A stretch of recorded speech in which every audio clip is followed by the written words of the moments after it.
Thankfully, in South Dakota, we have the second lowest overdose death rate in the country, but we're not immune. And even one case is tragic. Uh, Doctors have done a much better job of prescribing less of them, and so prescriptions are way down. But unfortunately, overdoses are still way up, mainly because of all the street drugs and everything. But some of these people got hooked in the first place with prescription medications. By far, majority of my patients don't want to have anything to do with them.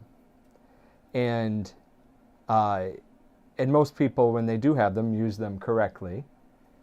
But there's certain people that there's something in their brain that gets triggered, and where with the reward center or something that they just can't get enough of it, and they're addicted. And that's the saddest part about it is they could get a pain medication for a very legitimate reason, but then they want more, even when the reason should be done.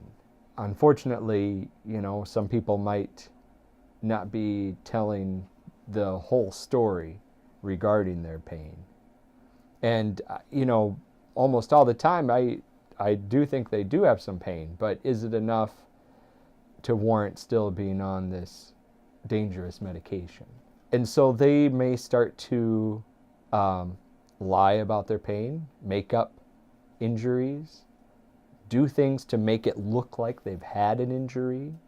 They may lie about who they've gotten a prescription from in the past, or what it was, or how much it was for. They may lie about losing their medications.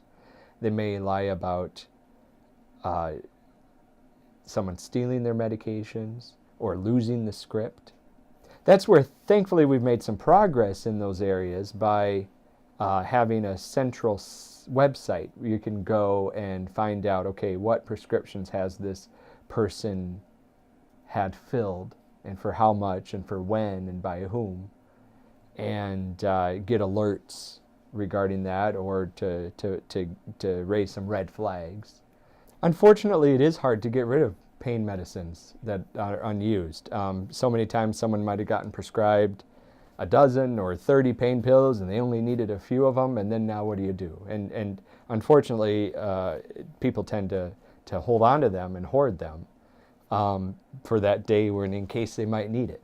Unfortunately, you can't just bring it back to the pharmacy right now, and you can't just bring it back to the clinic right now, and you can't just bring it back to the hospital right now. And so we're working on it so that it would make sense that you could.